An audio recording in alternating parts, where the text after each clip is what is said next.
estamos retornando à série Eu Sou. Esta é a 6ª declaração de Jesus, dizendo de si mesmo ser o ego eimi, o eu sou o que sou. Assim como Deus havia falado com Moisés no Monte Sinai, quando Moisés perguntou a Deus sobre no nome de quem ele iria, na missão que Deus havia dado a ele, tirar o povo do Egito.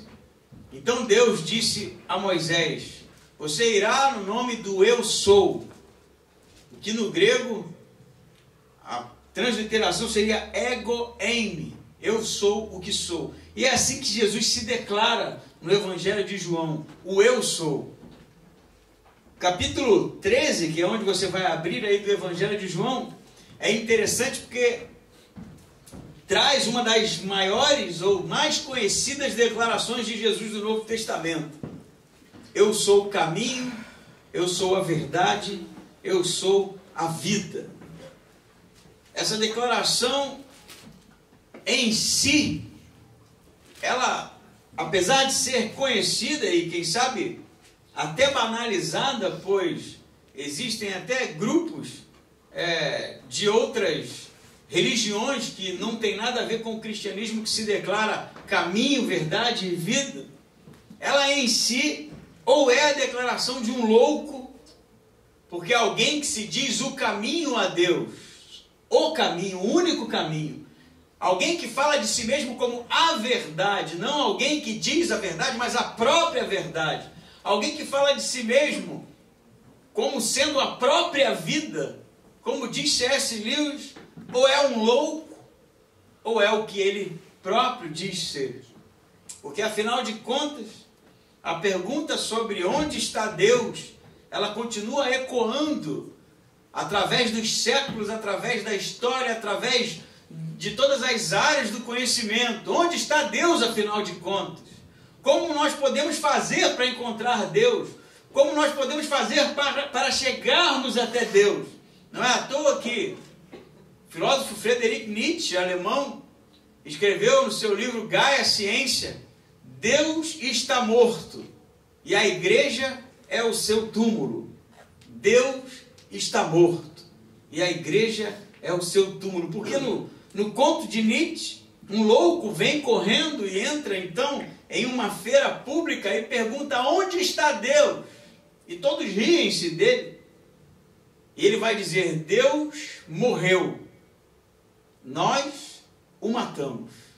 É claro que Nietzsche estava falando não necessariamente de ter matado Deus, mas o conceito de Deus, aquilo que nós conhecemos de Deus, estava se perdendo. E Nietzsche, um ateu de confissão pública que era, vai então escrever a frase Deus está morto, que virou até filme. Você deve ter visto o filme Deus está morto, ou Deus não está morto, não, que na verdade é usando ali o título da frase, né, de Friedrich Nietzsche. Então abra sua Bíblia em João 13, vamos ler a partir do versículo 31. 13, 31, que diz assim: depois que ele saiu, Jesus disse: agora o Filho do Homem é glorificado, e Deus é glorificado nele. E se Deus é glorificado nele, também Deus o glorificou em si mesmo, e logo o glorificará. Filhinhos, estarei convosco apenas mais um pouco, vós me procurareis, e como eu disse aos judeus, também vos digo agora: para onde eu vou, não podeis ir. Eu vos dou um novo mandamento, que vos ameis uns aos outros, assim como eu vos amei, que também vos ameis uns aos outros. Nisto todos saberão que sois meus discípulos, se vos amardes uns aos outros. Então Simão Pedro lhe perguntou: Senhor, para onde vais? Jesus respondeu: para onde eu vou, não podes seguir-me agora, mais tarde, porém, me seguirás. E Pedro lhe disse: Senhor, por que não posso seguir-te agora? Darei a minha vida por ti. Jesus respondeu: darás a vida por mim? Em verdade te digo, antes que o galo cante, tu me negarás 3 vezes. Vamos parar por aí, a gente vai continuar a leitura do texto. Mas o texto continua, ele começa no versículo 31 dizendo que Judas havia se retirado. A porção anterior é o tão conhecido lava-pés de Jesus, quando Jesus se despe de sua roupa, ele se coloca na posição de servo, lavando os pés dos discípulos. Depois eles estão na mesa, não é, participando da ceia, quando Jesus vira para Judas e diz: aquilo que você tem de fazer, vai e faça logo. Judas então se retira e começa então uma nova narrativa depois da saída de Judas. Jesus então falando da sua glorificação. O clima não é um dos melhores. Os discípulos estão preocupados, ansiosos, eles estão em uma reunião em que Jesus insiste em dizer que ele estava indo para algum lugar e que eles não o acompanhariam. Então os nervos dos discípulos estão aqui, quem sabe a flor da pele, porque eles não conseguem muito bem entender que tipo de coisa era aquela que Jesus estava insistindo em dizer, que tipo de caminho era aquele que ele estava insistindo em falar que iria, que ninguém poderia ir com ele. Afinal de contas, perder o mestre, ficar longe do mestre, era algo para eles muito difícil. Jesus então começa a falar da sua glorificação, apesar de eles não entenderem muito bem, mas Jesus está falando que Deus iria ser glorificado nele, e também o gloriaria, e a sua glória seria a glorificação também do Pai. É o que ele vai dizer no versículo 32. E no 33 ele usa uma expressão bem joanina, que é filhinhos. Amem-se uns aos outros, porque é assim, vos amando, se amando, né, que vocês vão ser conhecidos como meus discípulos. Ele vai dizer que diz: um novo mandamento vos dou, não é? Ele diz assim: um novo mandamento vos dou. Mas na verdade o mandamento ele é não tão novo assim, né? Mas a questão é que Jesus ele vai agora não simplesmente dizer amem-se uns aos outros, né? Mas ele vai dizer amem-se assim como eu vos amei. Quem sabe o elemento que vai ser inserido no mandamento, que é novo aqui, é o fato de que eles deveriam se amar assim como Jesus havia amado-os. E indo para a cruz, que seria o acontecimento posterior. Mas parece que Pedro não está muito atento ou não está prestando tanta atenção nesse novo mandamento, porque quando ele se levanta para falar, é justamente questionando Jesus sobre o fato de Jesus ter dito que o lugar para onde ele iria, eles não poderiam ir. Então Jesus está dizendo: o lugar para onde eu vou, vocês não poderão ir, mas é importante que vocês amem-se uns aos outros, porque assim vocês serão conhecidos como meus discípulos. E ele vai falando sobre esse amor que era importante ali no relacionamento dos apóstolos, mas Pedro ainda está com a cabeça no fato de Jesus ter dito: eu vou para um lugar e vocês não podem ir agora. Então ele vai perguntar. Diz o 36, então Simão Pedro lhe perguntou: Senhor, para onde vai? E Jesus responde: para onde vou? Não podes seguir-me agora, mais tarde, porém, me seguirás. E Pedro lhe disse: Senhor, por que não posso seguir-te agora? Darei a minha vida por ti. Verdade? O que Pedro fala é comum em todos os evangelhos, comum nos sinóticos. Na verdade, nos outros evangelhos, como Marcos, ele vai ser enfático em dizer que iria em qualquer lugar ou para qualquer lugar que fosse por Jesus. E mesmo Jesus tendo dito para ele que ele negaria Jesus, ele insiste ainda em dizer que não faria isso, que continuaria, na verdade, com Jesus, seja no lugar que fosse, na situação que fosse. Pedro, então, aqui, insistente em dizer que seguiria Jesus, vai ouvir da boca de Jesus o seguinte, diz o 38, Jesus respondeu: darás a vida por mim? E é um tom até, quem sabe, irônico de Jesus. Pedro, você vai dar a vida por mim? E Pedro disse: irei com você aonde for, e darei a minha própria vida por você. E Jesus diz: dará a sua vida por mim? Antes que o galo cante, você vai me negar. E os outros evangelhos vão dizer que Judas insiste ainda: eu darei a minha vida por você. A gente sabe que Pedro não vai dar a vida. gente sabe que Pedro, na prisão de Jesus, vai ser testado ali por aqueles que iriam questioná-lo, não é? E, quem sabe identificá-lo como um dos que estavam com Jesus, e em sendo perguntado vai dizer por 3 vezes, eu não o conheço.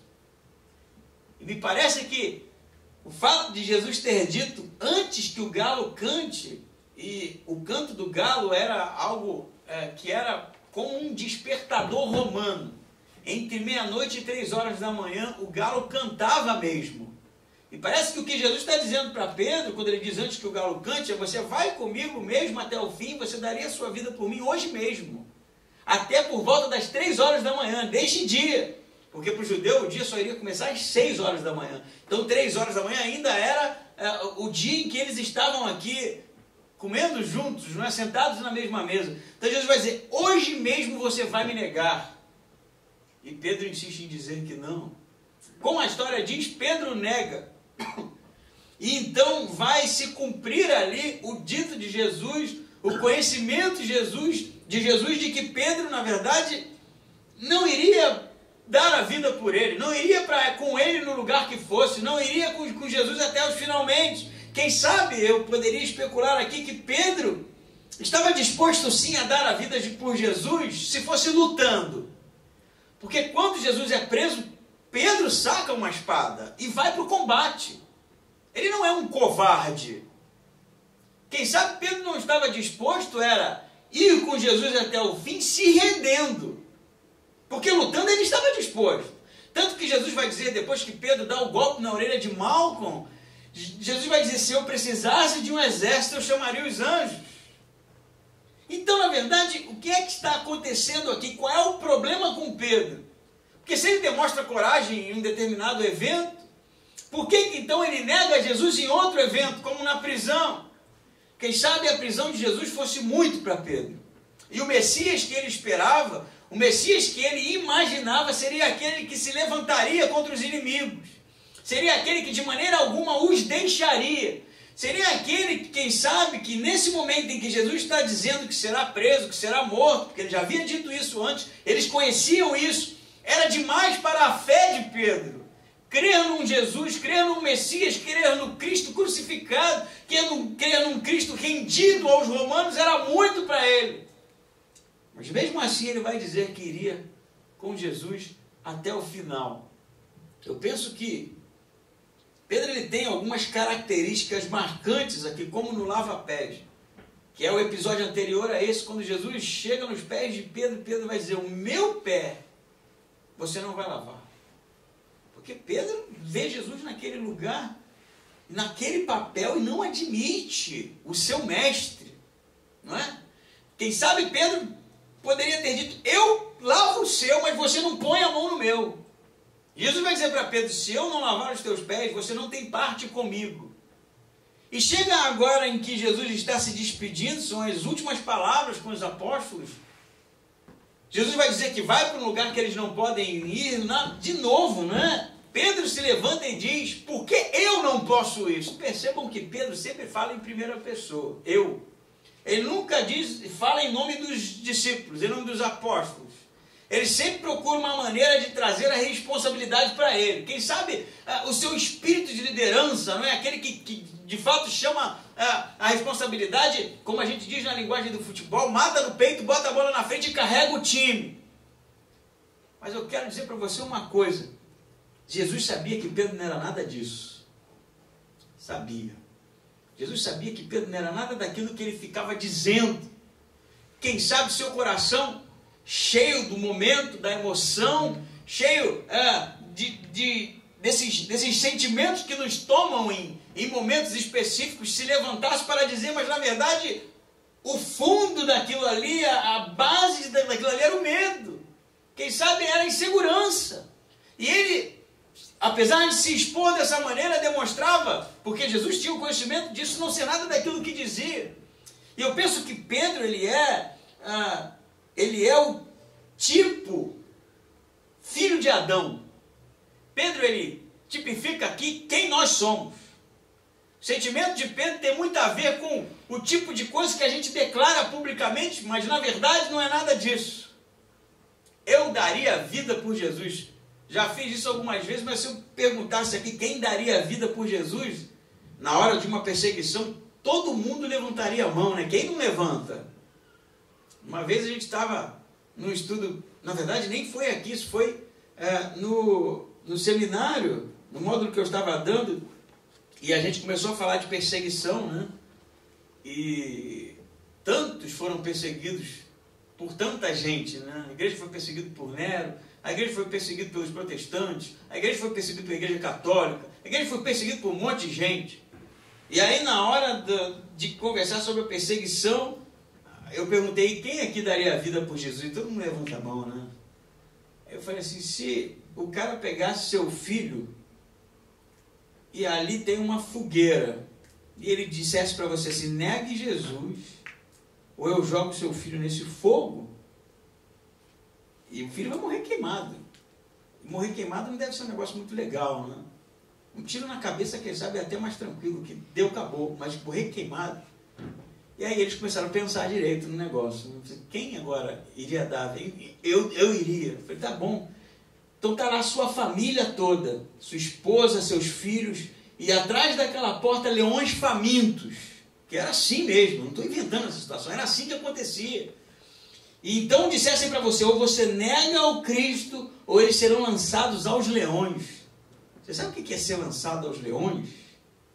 A gente não faz ideia do que é ser lançado aos leões. Eles empurravam a igreja para os crentes, né, os cristãos, para aquela arena, e do lado de lá da porta haviam leões famintos, dias sem comer. Quando eles abriam aquelas portas, meu amigo, não adiantava correr, não. Ou você acha que alguém corria para a boca do leão falando em nome de Jesus? As pessoas corriam, porque as pessoas tinham medo. E no final da história, o que eu quero dizer com isso? A igreja padeceu, houveram sim homens que deram a vida por Cristo, mas todos temeram a morte. Todos temeram a perseguição. Todos temeram a dor. Não adianta a gente ficar entrando numa espécie de heroísmo cristão, achando que chegando na hora, apesar das tradições, né? Porque quando a gente ouve a tradição católica dos pais da igreja, a gente acha que os caras morreram dando tiro para cima, gritando Jesus. As coisas não eram bem assim, não. Se você for especular muito bem, as pessoas estavam ali tremendo de medo, como Estevão, por exemplo, que foi ousado, mas na hora da sua morte só aguentou até o fim porque viu do céu o Cristo vindo buscá-lo. Eu até quero acreditar que no final dos tempos, quando a igreja for perseguida, a gente só vai resistir, só vai aguentar por causa do Espírito Santo. Por causa do fato de que Deus disse que se esses dias não fossem abreviados, nem mesmo os crentes, nem mesmo os salvos aguentariam. A gente não sabe o que é perseguição, a gente não sabe o que é sofrimento, a gente não sabe o que é ser preso por Roma. E Pedro não tinha a menor ideia. Eu irei contigo até o final, mas quando ele viu Jesus sendo preso, ele temeu. E negou 3 vezes. Se Pedro, meu amigo, que andou com Jesus, viu um cego sendo curado, viu gente andando, viu um morto ressuscitando, negou Jesus 3 vezes, o que faz você pensar que vai chegar numa hora dessa, você levantaria a mão heroicamente e pularia no fogo? Da onde que a gente tirou isso? Mentira! Não faríamos. Não faríamos. Só pela misericórdia. Por isso que Jesus vai dizer, você vai dar a vida por mim, Pedro? Você vai dar a vida por mim, Pedro? A verdade é que Jesus está dizendo é, Pedro, eu sei que você não vai dar, então para com isso. Para com essa coisa, porque quem vai dar a vida sou eu, não é você. Quem vai dar a vida nessa história sou eu que vou para aquela cruz, eu que vou tomar os pecados do mundo sobre mim, eu que vou padecer todo o sofrimento, eu que vou ser humilhado, eu que vou ser morto, não você, pelo menos agora não. E eu acho que Deus, através de Cristo aqui, porque ele vai dizer que ele fala aquilo que o Pai diz para ele falar, ele faz as obras que o Pai fala para ele falar, está tratando em Pedro, está tratando na gente, essa coisa da mentira eclesiástica, a mentira espiritual que a gente insiste em dizer, insiste em quem sabe, interpretar, que somos crentes que vamos até o fim, que aguentamos tudo, insistimos em falar de uma maneira espiritual que na verdade não demonstra quem nós somos. E enquanto a gente não assumir que somos pecadores medrosos, covardes, não seremos tratados. Não seremos tratados.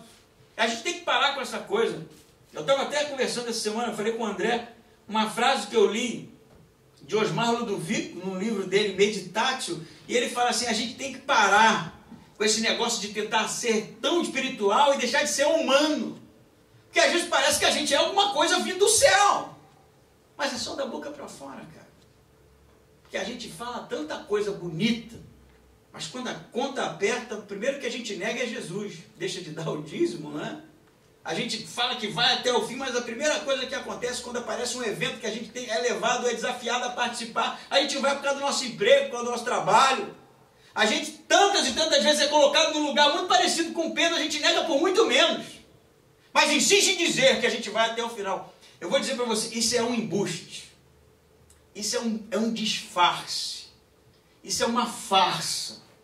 E nós só seremos tratados por Cristo quando nós admitirmos que não temos condições sozinhos de aguentar o tranco. Eu não sei se você já ouviu isso em alguma igreja, mas é verdade. Chega dos tipos espirituais, dos heróis, dos atletas espirituais.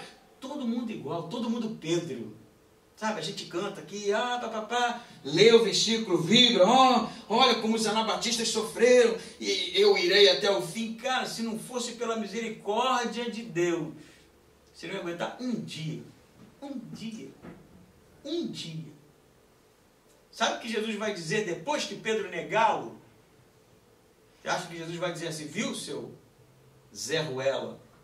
Eu diria. A gente diz. O cara fala, vou fazer acontecer, você fala, duvida, aí o cara não faz, é você. Seu prego. No Rio fala isso, né? Seu prego. Mentiroso danado. Um Zé, falou que fala, e agora? Cadê? Na escola era assim, né? Se eu pegar fulano, eu vou arrebentar a cara dele, né? E chegava no dia que o cara, que foi você que falou? Eu nunca falei isso, não. A fulano falou que você disse, mentiroso. A gente é assim, cara, embuste total. Mas depois que Jesus ressuscita, vai ter com Pedro, o que ele vai perguntar para Pedro? Tu me amas? Pedro deve ter dito, como é que me pergunta uma coisa dessa? Eu te traí, cara, eu te neguei. Mas Deus, através de Cristo, ele estava agindo, restaurando aquele homem, para que ele entendesse de uma vez por todas que ele era um pecador, que ele era um covarde, que ele era um Zé Ruela, mas era ele que iria dirigir a igreja. Porque Deus, ele precisa de homens que entendam que eles não são capazes de nada sem Deus.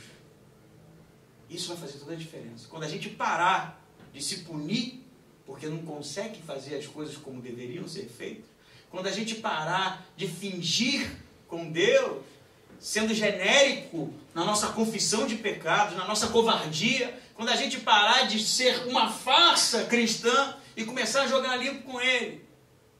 Você já tentou dizer para Jesus uma oração, eu não te amo? Já?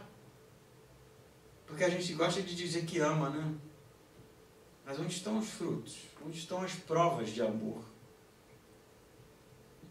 Quando você ama, você prova que ama. Não é assim? Tem aquela clássica, né?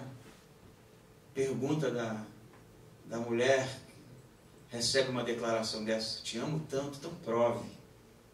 Aí o cara vai lá e compra um buquê de flores, né? Para provar que ama. Esse buquê de flores, gente, é uma prova, né? Não é assim? Eu sei que Cristo não precisa de provas, sabe por quê? Porque Ele sabe que o nosso amor é falho. Ele sabe que a nossa devoção é falha. Ele sabe que a nossa fé é falha. Ele sabe que nós somos falhos. Mas Ele nos ama desse jeito. E Ele quer tratar a gente. Ele quer cuidar da gente. Ele quer que a gente assuma, sabe? Pare de ser um embuste, como o Pedro está sendo aqui. É um homem que vai ser relevante, mas só vai ser quando disser para Jesus, eu não te amo como eu deveria. E aí Jesus vai dizer para ele, você vai aprender a me amar. Isso vai acontecer. Pedro vai dar a vida por Cristo. Mas não agora. É o que Jesus vai dizer. Não agora. O texto continua. E ele vai dizer, não é, no versículo 1, capítulo 14, eu acho que, embora pareça que Jesus vire para o grupo, né, ele está dizendo para todos, inclusive para o Pedro, não se turbe o vosso coração. É como se Jesus dissesse, eu imagino, tu vai me negar, Pedro, para com esse negócio, mas não se turbe o seu coração. Não fique com o coração apertado por causa disso, não. Creia em Deus. E ele vai dizer, né? Começa agora um discurso que eu acho assim fabuloso, que não nos deixa dúvida de quem ele é. Crede em Deus, crede também em mim. E ele vai dizer, na casa do Pai há muitas moradas. Se não fosse assim, eu vos teria dito, pois vou preparar-vos lugar. E se eu for e vos preparar lugar, virei outra vez e vos levarei para mim, para que onde eu estiver, estejais vós também. E vós conheceis o caminho para onde eu vou. Disse-lhe Tomé, então, Senhor, não sabemos para onde vais, como poderemos saber o caminho? Jesus respondeu, eu sou o caminho, a verdade e a vida. Ninguém chega ao Pai a não ser por mim. Se de fato me conhecesses, também conhecerias meu Pai, e desde agora o conheceis e o tendes visto. Jesus vira para os apóstolos, né, depois dessa saraivada em Pedro aqui, diz, não se turbe o coração de vocês, não fiquem com o coração apertado, não fiquem ansiosos, confiem em Deus, creiam em Deus, creiam em mim também. Ele vai dizer assim, ó, na casa do meu pai há muitas moradas, né? A tradução é morada, mas é como se tivesse muitos aposentos. É uma metáfora, claro, né? E Jesus está dizendo, se não tivesse, eu iria pessoalmente e arrumaria a casa para vocês lá.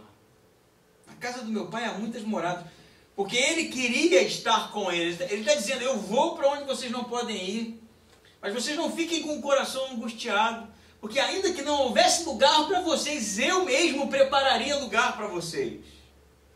E ele vai dizer, para que onde eu estiver, vocês estejam também no caminho para onde eu vou. Eu quero que você entenda uma coisa aqui. Eles não sabem, eles não têm ideia muito bem do que Jesus está dizendo aqui, não. O judeu pensava no céu em 7 estágios de céu. Você pode mesmo ver no texto em que Paulo fala, conheço um homem que foi até o 7º céu. Concepção judaica que havia estágios de céu. E o último céu era o céu em que Deus estava, o 7º céu. Jesus vai dizer, eu estou indo para o Pai, e mesmo que não houvesse lugar para vocês lá, eu prepararia. Os caras estão olhando aquilo e estão assim, o que esse cara está falando? Para onde que ele está indo? Para onde que ele vai? Que negócio de lugar é esse? O que ele está falando? E Jesus vai dizer, porque onde eu estiver, vocês também estarão. E vocês sabem o caminho. Assim, caminho, que caminho, né? Caminho para onde? Caminho do quê? Então, Filipe, né, vai fazer, na verdade, Tomé vai fazer a pergunta, né? Ele vai dizer, que caminho? Eu não sei nem onde é o destino. Quem dirá o caminho? Que caminho é esse? Como é que a gente faz para saber o que você está falando? E a resposta de Jesus, não sei se ajuda muito não, porque se Tomé estava querendo saber qual era o percurso, Jesus vai dizer, sou eu o caminho. E aí agora o negócio ficou mais confuso ainda. Como assim? Ele não vai dizer só que ele é o caminho. Ele vai dizer que ele é o caminho para Deus. Que ele é a verdade. Ele não é aquele que diz a verdade, que professa a verdade. Ele é a própria verdade. E ele é a vida. E eu não sei se ajudou Tomé, porque me parece que Tomé estava querendo o mapa. Estava querendo a coisa organizada. Porque se Jesus está indo para um lugar e a gente não pode ir agora, se ele deixar um rabisco, né? Se ele deixar uma trajetória, a gente vai poder, quem sabe, poder seguir e chegar nesse lugar onde ele está falando. Mas Jesus vai dizer, não, Tomé, sou eu o caminho. Não tem como chegar a Deus se não for por mim. Na verdade, o teólogo Carson, ele vai dizer que isso seria uma espécie de semitismo, a frase, e o que seria a melhor tradução aqui seria: eu sou o caminho verdadeiro e vivo. Mas independente de ser ou de não ser, porque o grego também dá a possibilidade de traduzir da maneira que está traduzida o caminho, a verdade e a vida, o que afinal de contas será que Jesus está dizendo aqui? Porque a gente diz isso toda hora, né? Eu sou o caminho, a verdade e a vida, quem vai. Quando alguém chega falando assim, todos os caminhos levam a Deus, aí a gente vomita, né? Eu sou o caminho, a verdade e a vida, né? A gente fala isso para lá e para cá. Eu sou o caminho, a verdade e a vida, ninguém vai. Tá em para-choque de caminhão, tá em aro de bicicleta, tá em para-brisa de táxi. Eu sou o caminho, a verdade e a vida. Mas vocês já pararam para pensar que tipo de conteúdo é esse? O que esse homem está falando, gente? Como é que ele, uma pessoa, pode falar que ele é o único caminho para se chegar a Deus? Mas que megalomaníaco é esse? Como ele é o único caminho para chegar a Deus? Como ele pode ser a verdade? Como assim? Como ele pode ser a vida? O que é isso? Como uma pessoa... Imagina eu dizendo uma coisa dessa, gente, eu sou a vida. Hoje tinha um zagueiro da Dinamarca, que era, o nome do cara era Vida. Vocês viram?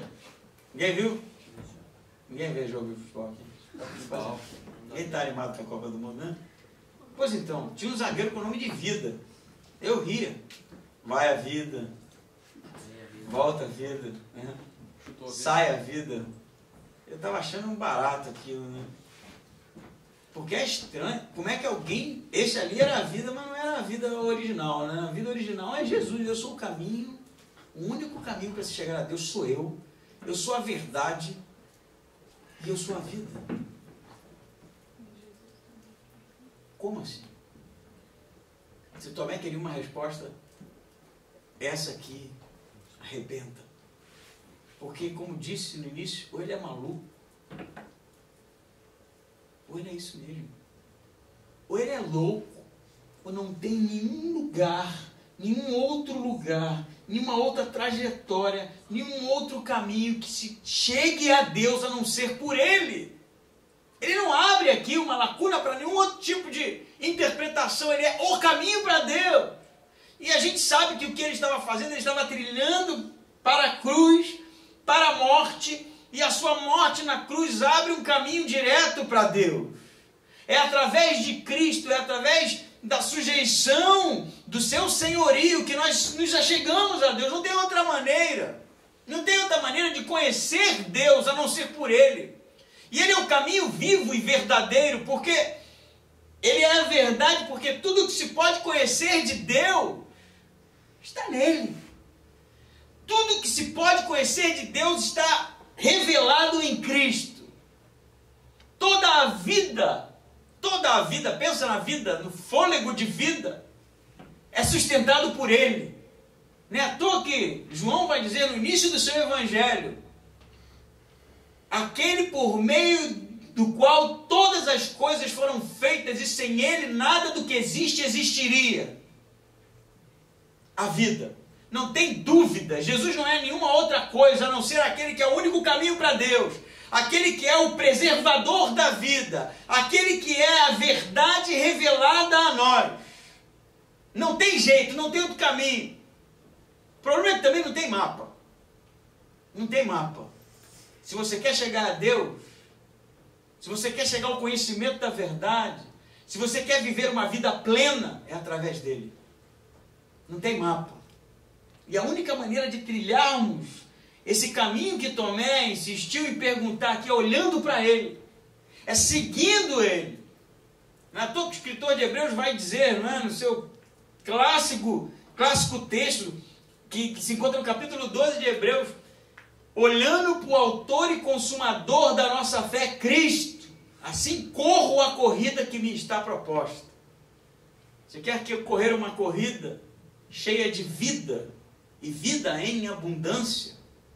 Você quer conhecer a verdade? Olhe para Cristo. Tomé não está entendendo isso aqui, mas ele vai entender. Por isso que João está relatando o seu evangelho. anos depois da morte de Cristo, Tomé vai entender isso aqui. Vai entender que não tem jeito de conhecer a Deus a não ser através de Cristo. E o problema, eu acho, é quando a gente começa a pegar atalhos, sabe? A gente para de olhar para Ele e começa a olhar para outras coisas. E acaba achando que qualquer trajetória pode, quem sabe, coincidir com o ponto final. E não pode. Quando a gente começa a desviar a rota, quando a gente começa a olhar, quem sabe, a nossa bússola, quem sabe, consultar outras fontes de referenciais que não Ele. É a cruz. É a cruz de Cristo, o Cristo crucificado, o único caminho que nos leva a Deus. Amém? Amém. Ele então vai, porque o texto tem uma divisão natural, a primeira pergunta de Pedro, depois a pergunta de Tomé, depois a pergunta de Filipe. Então, depois que ele termina de falar com Tomé, Filipe faz a sua pergunta. Então lhe disse Filipe, versículo 8, Senhor, mostra-nos o Pai, e isso nos basta. Jesus respondeu, Filipe, há tanto tempo estou convosco e ainda não me conheces. Quem vê a mim vê o Pai. Como pode dizer, mostra-nos o Pai? Tu não crês que estou no Pai e que Ele está em mim? As palavras que vos digo agora não as digo por mim mesmo, mas o Pai que permanece em mim é quem faz as suas obras. Crede em mim, eu estou no Pai e Ele está em mim. Crede ao menos por causa das mesmas obras. Em verdade vos digo, aquele que crê em mim também fará as obras que eu faço, e as fará maiores, pois estou indo para o Pai. E eu farei tudo o que pedirdes em meu nome, para que o Pai seja glorificado no Filho. Se me pedirdes alguma coisa, em meu nome eu a farei. Agora vem a pergunta de Filipe, né? Jesus está dizendo, ele é o caminho, o único caminho para Deus, o único caminho para o Pai. Então, Filipe vai falar assim, Senhor, mostra-nos a Deus e é o suficiente. Mostra-nos o Pai e nos basta. Vai acabar toda a ansiedade, vai acabar todo o coração apertado. Mostra-nos o Pai, a gente só precisa disso. E essa é a pergunta que o mundo traz na sua boca, onde está Deus? Não é? Como eu faço para encontrar Deus? A resposta de Jesus aqui é esmagadora, eu diria. Ele vai dizer para Filipe assim, há tanto tempo estou com vocês e vocês ainda não me conhecem. Como se Filipe dissesse, Senhor, mostra-nos Deus e para a gente está bom. Eu me dou por satisfeito.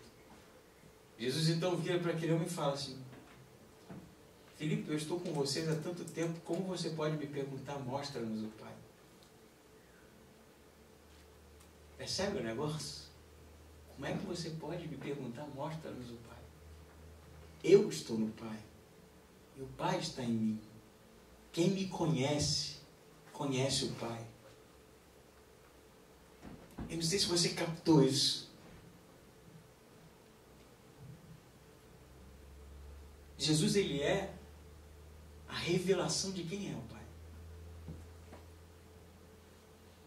O Deus de Abraão, de Isaac, de Jacó, o Deus que se manifestou a Moisés, o Deus criador de todas as coisas, o Deus sustentador de todas as coisas, é revelado em Cristo. E a maneira é tão singela, não é? Assim, nem Moisés viu a Deus.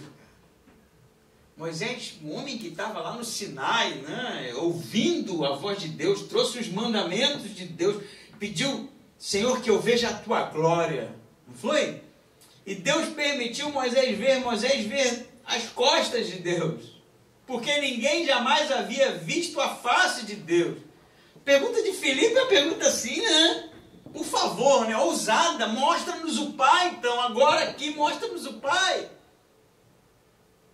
E a resposta de Jesus, assim, numa singeleza, ele diz, Filipe, como é que você pode me pedir para mostrar o Pai? Eu estou com vocês há tanto tempo. Você não percebeu ainda que eu sou o Pai? Que eu sou Deus?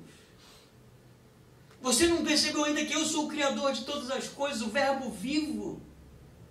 aquele por meio de qual todas as coisas foram geradas, aquele por meio de qual todas as coisas vieram à existência, eu sou o Pai. Não que Jesus e o Pai sejam a mesma pessoa, mas Ele está no Pai, o Pai está nele, e Ele é a revelação exata de quem é Deus. Não se confunda, meu amigo. Jesus não é um mestre da moral, Jesus não é um bom samaritano, Jesus não é alguém que Deus enviou, um profeta. Ele é a revelação exata do Pai. Não tem como conhecer Deus se não conhecê-lo. Talvez seja por isso que ele diga: ainda não me conheces. Talvez aqueles discípulos estivessem andando com Jesus há tanto tempo, mas não estavam prestando atenção muito bem no que ele estava dizendo. Sabe? Passou batido. Eles não perceberam porque a ficha é grande demais. A ficha é grande demais para cair. Como assim? Eu convivi com esse homem. Eu comi com esse homem. Eu dormi com esse homem. Eu vi quando ele dormia de cansado, caía desmaiado de cansaço, como quando ele dorme em meio à tempestade de cansaço. Eu vi esse homem com fome. Eu vi esse homem em tantas situações. Como assim? Ele e o Pai é um. O que ele está falando? Mas você sabe que a beleza do texto não está simplesmente no fato de Jesus dizer que ele é Deus, mas o fato dele estar com eles tanto tempo, como homem, vivendo, passando pelas mesmas situações, estando junto ali, se relacionando. Isso é que é a beleza da coisa. Não é o Deus que está lá distante, o Deus que está lá, quem sabe, controlando as coisas como uma espécie daquele títere que controla as marionetes, mas ele é um Deus que veio ao mundo se relacionar conosco, que veio ao mundo nos amar de maneira pessoal, íntima. É aquele que veio estar com eles todo o tempo, a ponto de dizer: você não me conhece, eu estou com você há tanto tempo. Eu estou com você há tanto tempo. E você ainda tem a cara de pau de dizer: mostra-nos o Pai está aqui. É ruim de engolir, não é? É ruim de engolir. Os testemunhos de Jeová vão dizer que não, ele não é Deus. Não é possível. Então ele é louco. Porque é o que ele está falando. E ele vai dizer mais. Ele vai dizer, quem sabe a fé agora de Filipe foi abalada, sabe? Porque ele vai dizer assim, no 10, tu não crês que estou no Pai e ele está em mim? Você não crê que as palavras que eu digo não as digo por mim mesmo, mas o Pai que permanece em mim é quem faz as suas obras? Você não crê nisso, Filipe? Crede em mim, eu estou no Pai e ele está em mim. Credes ao menos por causa das mesmas obras. O que Jesus está dizendo? Filipe, dá uma recapitulada. Você viu Lázaro voltar à vida, Filipe? Você viu o cego de nascença sendo curado, Filipe? Você viu aleijados andando? Você viu os sinais? Você viu as obras? São as mesmas obras do Pai. Se você não consegue crer no que eu estou falando para você, olha as obras. Ele, na verdade, já havia dito isso aos judeus antes. Olha as obras, são as mesmas que o Pai realiza, porque nenhum homem pode fazer o que este homem está fazendo, disse o cego, a não ser que tenha a vida do Pai.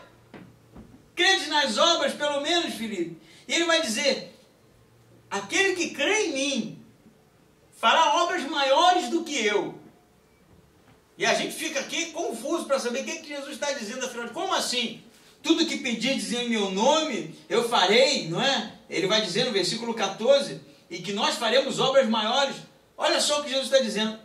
Eu estou no Pai, o Pai está em mim, eu sou a revelação exata de quem Deus é. Não tem como conhecer Deus se não me conhecer.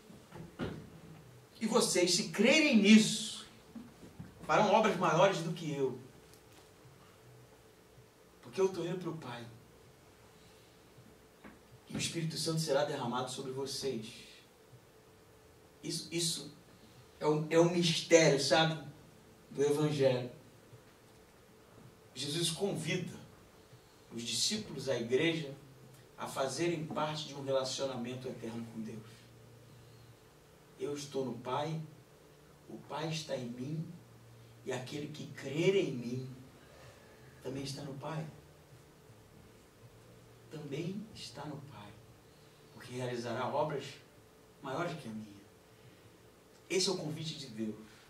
Não pense você que Deus está num trono, enviou o Filho, ainda que você tem dificuldade para entender isso, que o Filho e o Pai são de mesma essência, a mesma substância. Mas não pense você que o Filho retornou, nos deixou aqui órfãos, quem sabe com a missão de ficar aí ruminando as palavras de Jesus, até que quem sabe um dia Jesus se canse de esperar e volte. Não é isso. O convite dele é para fazermos parte do relacionamento que ele tem com Deus. Entrarmos nesse relacionamento, falhos como somos, pecadores como somos, covardes como somos, mas é assim que ele nos ama, porque nos conhece. E quem sabe quando nós cremos nele de fato, que o convite é esse, não é para você ser um santo, porque você não vai ser. Não é para você ser o homem mais corajoso do mundo, você não vai ser. Mas é um convite para, de fato, entregar a ele as nossas necessidades, as nossas falhas, entender que foi tomado na cruz e que ele nos convida agora para sermos um. Quem sabe como era no Éden, quando Deus andava ali com o homem face a face, se relacionava com ele.